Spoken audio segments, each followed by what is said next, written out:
In this video, I'm giving you my honest thoughts on the new Canon 600mm RF lens that you see here. Look at this monster. Isn't this crazy? What's up, friends? My name is Pi. Welcome to SLR Lounge. It is wonderful having you here. So look, I'm going to talk you through kind of my experience with the 600mm RF. And let's just go ahead and dive straight in. So number one, what is this lens? I mean, what is this? Look at this. So this is a fixed focal length. So it's a prime lens. It's a 600mm prime lens that also has a fixed aperture of f11. So you can close down past f11, but it will not open up wider than f11. Now this brings me to point number two. Why is this exciting? Why should you care? Why do we have this monstrosity? Well, it is kind of exciting because up until now, if you wanted a 600mm prime lens, really the only option was the 600mm EF f4. Now that lens is kind of the sports and nature journalist's dream lens. But here's the deal. It's gonna set you back $13,000 and change. You gotta pay tax and shipping. On top of that, it weighs like 7 pounds. So good luck shooting with it with no tripod or monopod. It's just not gonna work out well for you. On the other hand, this guy, the 600mm RF, costs $700 and it weighs less than 2 pounds. So we get this crazy long lens that is lightweight and portable at a really good and affordable price point. Okay, so that's exciting. But it brings me to the next question, which is, who is it for? Well, I would say it's probably not a great idea to grab this lens and go out and shoot portraits. That is, unless you like to direct your subjects through a walkie-talkie, because you're going to be about 200 feet away. So yeah, you're not going to use this for portraits. You're not going to use it in any case where you essentially need compositional flexibility. You don't have that with this lens. You have 600mm, which is very, very long. So who it's designed for is essentially, well, journalists that like to shoot birds, like to shoot, I like the way that I say that. Birds, bird. Okay, so if you like birds, you're gonna like this. And it's also great for people who like to shoot sports, like let's say surf photography where you're at a natural distance. Let's say shooting sports on a field where again, you're at a good distance from the subjects that you're shooting. It's absolutely awesome. And what I want you to think of is how cool this is when paired with extra resolution. And I'm not talking about the R6. So I have here the R6, and while I'm chatting, I'm just gonna go ahead and pop this on here. The R6, I believe, is 20 megapixels, and it's an awesome camera in and of itself. But I'm talking about when you pair this with, like, say, a high megapixel monster, then what you're essentially doing is effectively making the focal length longer, right? Because if I pair this with, say, an R5, or let's say Canon's new up-and-coming cameras, which we know there's some high megapixel monsters in the works. I actually talked about this a long time ago, that I thought there were some high megapixel monsters coming as soon as they announced the RF lens lineups. So when you pair a 600mm with, say, a 50 megapixel camera or an 80 megapixel camera, you can crop in and still have insane amounts of resolution that effectively turns a 600mm lens into something like a 1200 to 2000 millimeters, and that's without even adding like any form of extender onto it. So that part is kind of insane, and what you're going to be able to do with it is pretty nuts. This brings me to number 4, what's it like actually shooting with this lens? So I put it on so I could tell you exactly what it was like. So I took this out to actually shoot birds, and I've never shot birds before, okay? So this was my first time, and I was like, it's gonna be fun. So here's what I did. I like biking. I grabbed my aero bike, put a backpack on, and that's where I first noticed how nice it is just having this camera that can easily go into a backpack. I actually loaded up a little chair with it, so I had like a nice little sitting chair, and I rode out to Back Bay in Newport Beach. I popped on my chair and I started shooting birds.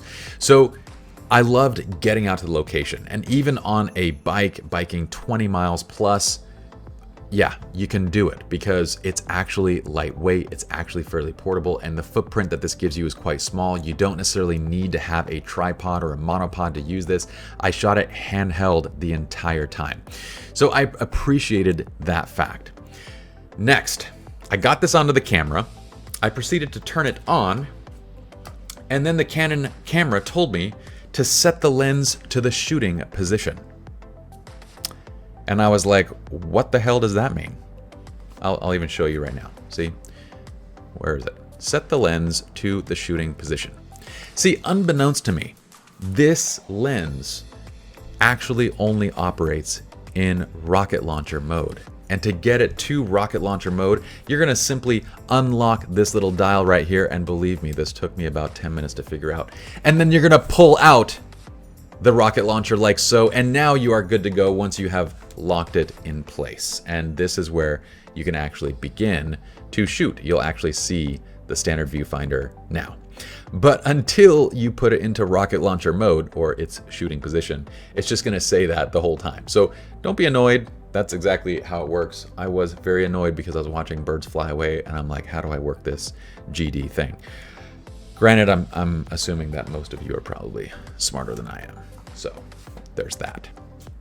So once I was actually shooting, I found the focal length was, funnily enough, shooting birds, I was like, I could actually use a longer lens. I realized that there's no such thing as long enough, okay? In almost every instance, especially when you're shooting animals, it was like, man, I wish I could get even closer.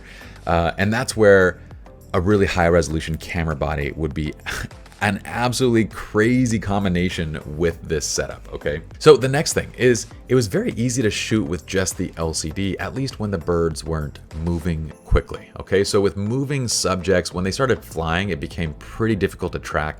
And that's when I was finding it very necessary to actually bring the camera up and to actually shoot with the viewfinder, because otherwise it was really difficult to track them. With 600mm, you have to imagine like where is this line leading out as you're looking at the LCD, and it's very difficult to track. So as soon as your subjects are moving, whether it's in sports, whether it's in, birds, whether it's other types of animals, I would highly suggest bringing the viewfinder up to the eye and tracking them that way. It's gonna be much, much easier. Now, what is it like shooting at f11? Well, what this means is if you're shooting subjects moving at a decent speed, to get you up to like say 1/2000th of a second, which is sort of a sweet spot for bird photography, for sports and action, stuff like that. Sports and action, you can kind of slow it down, but for birds, we generally want to be around 1/2000th of a second, unless you can go faster.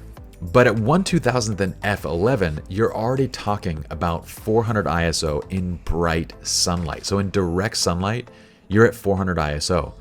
Now, I was actually shooting, I don't want to say it was overcast, it was kind of sunny, somewhat cloudy.